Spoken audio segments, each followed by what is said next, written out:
Hello everyone, welcome back to Lalita's English classes. English में idioms और phrases का use बहुत ज़्यादा किया जाता है और इसीलिए मैं एक सीरीज शुरू करी है मैंने, और उसी में मैं आपको आज बताऊंगी व्हाइट कलर पे बेस्ड बहुत सारे ऐसे इडियम्स जो कॉमनली यूज किए जाते हैं। इंग्लिश स्पीकर इनका बहुत ज़्यादा यूज करते हैं और आप भी अगर अच्छा स्पीकर बनना चाहते हैं इंग्लिश का तो आपको भी ये मुहावरे पता होने ही चाहिए। तो बिना देर के आज का सेशन शुरू करेंगे। Let's get started the video. सबसे पहला जो इडियम है वो लेते हैं, वो है व्हाइट एलिफेंट। अब व्हाइट एलिफेंट का अगर आप शाब्दिक अर्थ निकालेंगे इंग्लिश से हिंदी का तो निकलेगा सफ़ेद हाथी, पर ऐसा कुछ नहीं है। क्या आपने सफ़ेद हाथी देखे हैं? होते हैं, बहुत ही कम मात्रा में होते हैं, लेकिन सफ़ेद हाथी का यहाँ कोई मीनिंग नहीं है। यहाँ समझाया गया है कि ऐसी वस्तु जो बहुत ज़्यादा महंगी हो और आपके किसी उपयोग की ना हो, आपने खरीद तो ली है लेकिन आप उसका पूरा उपयोग नहीं कर पा रहे हैं, तो ऐसी वस्तु को आप क्या कहेंगे? White elephant. जैसे देखिए, आपने एक कार खरीद ली, वो स्पोर्ट कार है और बहुत ज़्यादा महंगी है, लेकिन अब आप लेकर तो आ गए, पैसे आपने खर्च कर दिए, लेकिन अब आप उसमें कहीं जाते ही नहीं है। अब हमारे यहाँ सड़कें हैं ही नहीं उसके अकॉर्डिंग, तो आप उसका उपयोग ही नहीं कर पा रहे हैं, तो आपके लिए वो क्या है? व्हाइट एलिफेंट है। सेंटेंस देख लीजिए ताकि और अच्छे समझ में आए। यह कार मेरे लिए उपयोगी नहीं है और यह कार मेरे लिए बहुत ज़्यादा महंगी है, तो आप सिंपल कह देंगे मुहावरेदार भाषा में, this car is a white elephant for me. This car is a white elephant for me.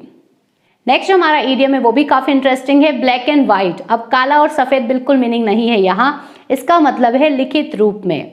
कुछ भी आप रिटर्न में करते हैं तो उसको आप कहेंगे ब्लैक एंड व्हाइट। अब इसको समझने के लिए एक सिंपल सी छोटा सा एक देख लीजिए कैसे समझेंगे। ब्लैक इंक होती है, ठीक है, और हमारा पेपर कैसा होता है? सफ़ेद। तो जब भी हम लिखते हैं तो ब्लैक और व्हाइट दोनों का कॉम्बिनेशन बनता है, तो आप ऐसे याद रख लीजिए कि कुछ भी लिखेंगे तो वो ब्लैक और व्हाइट होगा, ठीक है। सेंटेंस देखिए, वह यह समझौता लिखित रूप में चाहता है। He wants this agreement in black and white. He wants this agreement in black and white. और देखिए, अगर आप मुहावरे नहीं सीखेंगे तो फिर आपका मीनिंग जो है बिल्कुल डिफरेंट हो जाएगा। क्या निकालेंगे इसका अर्थ आप? कि वह एग्रीमेंट जो है, समझौता है, वो कैसा चाहता है? काला और सफ़ेद चाहता है, जो बिल्कुल गलत हो जाएगा, फनी लगेगा। नेक्स्ट हमारा इडियम वो भी काफ़ी यूज़ किया जाता है और एग्जाम में बहुत पूछा जाता है, वो है a white collar job. A white collar job या वाइट कॉलर भी बोलते हैं बहुत बार। अब सफ़ेद कॉलर मतलब जो शर्ट की कॉलर होती है ना, वो। अब वाइट कॉलर जॉब, अब ऐसी कौन सी जॉब है जो वाइट कॉलर होगी? अब देखिए, इसका जो अर्थ है वो ऐसा है कि ऐसी बहुत सारी जॉब्स होती है जिनमें आपको शारीरिक श्रम नहीं करना पड़ता है, मैनुअल लेबर का यूज़ नहीं किया जाता है, यूज़ किया जाता है माइंड का, ठीक है। आपको माइंड से काम करना पड़ता है। तो ऐसी कोई भी जॉब अगर आप करते हैं या कोई करता है तो आप क्या कहेंगे उसको? A white collar job.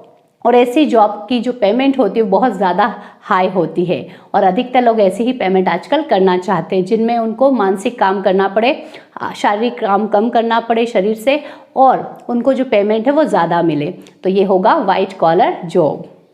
हमारा इडियम है वो भी काफ़ी इंटरेस्टिंग है, जो है अ वाइट लाई। सफ़ेद झूठ, हिंदी में भी होता है ये मुहावरा, ये फ्रेज यूज़ किया जाता है।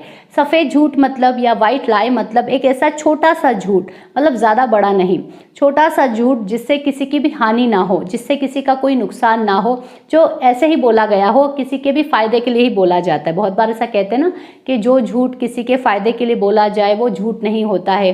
हिंदी में ऐसा प्रचलन में एक कहावत आती है, तो ऐसे इंग्लिश में ये है वाइट लाई, जिससे किसी का भी नुकसान ना हो, ऐसा कोई छोटा सा झूठ, ठीक है, वाइट लाई। नेक्स्ट देखिए, to show a white feather. To show a white feather का हिंदी में मतलब होता है डरपोक तरीके से व्यवहार करना।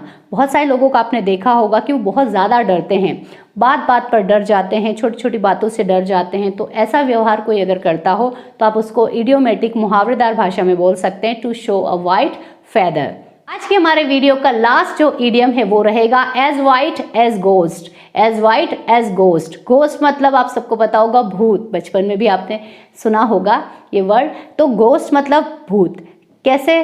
सफ़ेद भूत की तरह, ऐसा नहीं है।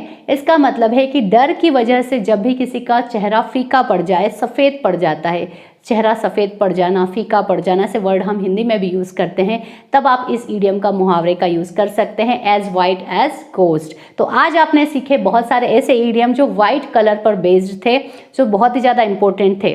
तो आपको करना एक काम कि इन सभी से सेंटेंसेस बनाने और कॉमेंट बॉक्स में लिखना है। कैसा लगा वीडियो जरूर बताइएगा। Thank you so much.